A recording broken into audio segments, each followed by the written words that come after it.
এখন তারা প্রচার করেছে, তারা মিডিয়ার কাছেও তাদের রেকর্ডিং করা আছে, তারা স্টেজ বেঁধেছে, তারা বড় বড় সভা করেছে। শুভেন্দুবাবুরা বলেছে এখানে যে আমরা জিতে আসলে লক্ষ্মীর ভাণ্ডার ৩,০০০ টাকা করে, নারায়ণ ভাণ্ডার করে দেব। তো মানুষ এখন মানুষ চাইছে যে বলে কি আমাদের তো জিতে গেছে, অভিজিৎ বাবু এখানে জিতে গেছে, কেন্দ্রতে আবার বিজেপি সরকার আসছে, কেন আমরা লক্ষ্মীর ভাণ্ডারের বদলে আমরা নারায়ণ ভাণ্ডার কেন ৩,০০০ টাকা পাবনি?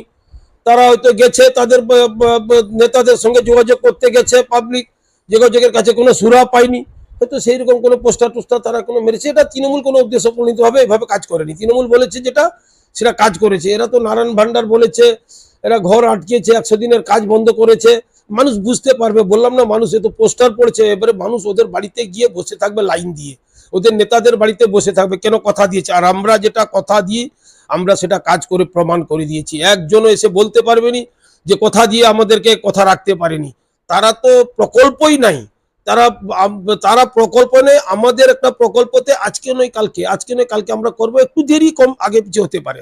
এই 50,000 আমরা বার্ধক্য ভাতা, আমরা বলেছিলাম যাদের বার্ধক্য ভাতা আটকে আছে সব পাবে, আমরা আবার 50,000 বার্ধক্য ভাতা খুব রিসেন্ট ছাড়ছে, মানুষ পাবে। তারা তো অনেক লোক বিজেপিতে ভোট দিয়েছে। মমতা বন্দ্যোপাধ্যায় সরকার, তৃণমূল কংগ্রেস এটা ভাবেনি যে Trinamool Congress, BJP, CPM, SUC ভাবেনি, ভাবছে যে বাংলার মানুষ নেতারা কিছু দালাল আছে।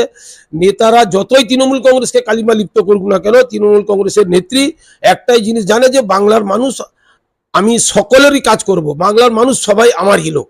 বিজেপির মতো আমার সে তার এইভাবে করবে তো আমাদের দরকার নেই। ওরা নারায়ণ ভাণ্ডার যেটা করছে আমরা আনন্দিত হব। যারা বিজেপির আমাদের কর্মী বন্ধুরা অনেক খাটাখাটনি করেছে, অনেক মায়েরাও ভোট দিয়েছে, বোনেরাও ভোট দিয়েছে, তারা নারায়ণ ভাণ্ডার যদি ৩,০০০ টাকা করে পায় আমরা খুবই আনন্দ হব।